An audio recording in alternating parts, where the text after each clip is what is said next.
ভাই রে ভাই, একটা পাখিরও কত দাম। সেদিন পার্কে গিয়েছিলাম, পার্কে যাওয়ার পরে দেখি এরকম বড় বড় ক্যামেরা নিয়ে সবাই তাকায় আছে একদিকে।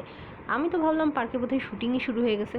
তো নায়ক নায়িকার শুটিং চলছে না কিসের শুটিং চলছে বোঝার জন্য উকি ঝুঁকি মারা শুরু করলাম। তারপর দেখি সবাই গাছের দিকে তাকায় আছে।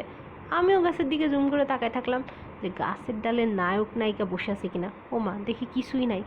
তখন তো আমি বেকুব বনে গেলাম, সবাইরে জিজ্ঞেস করা শুরু করলাম গাছের ডালে কিসের শুটিং করেন। তখন সবাই বলল আমেরিকা থেকে নাকি এক পাখি উড়ে আসছে বাংলাদেশে, তাও আবার নাকি ছেলে পাখি।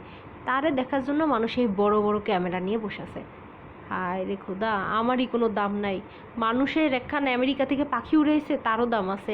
তারে দেখার জন্য মানুষ ভিডিও করা শুরু করছে। তো পাখিটা একটু দেখতে পাচ্ছিলাম না দেখে আরেক ভাইয়ার ক্যামেরাতে একটু দেখার চেষ্টা করলাম, সেও দেখাইলো। পরে একখান দাঁত খটমট নাম বলল, সেই নাম শুনে ভয়েই আমি ওখান থেকে চলে আসলাম। এত দাঁত খটমট করা নাম পাখির জীবনেও শুনি নাই, আমার তো মনেই নাই পাখির নাম কি। তো যাই হোক, ভিডিওটা এই পর্যন্তই। তবে কষ্ট লাগলো, পাখির ছবি তোলার জন্য সবাই বসে আছে, আর এদিকে যে আমি সেজে গুজে ফুলটুসি হয়ে যাই তাও আমার দিকে কেউ তাকায় না। যাই হোক, সবাই ভালো থাকবেন। নেক্সট ভিডিওর জন্য অবশ্যই পেজে এবং চ্যানেলে লাইক দিয়ে রাখবেন। টাটা।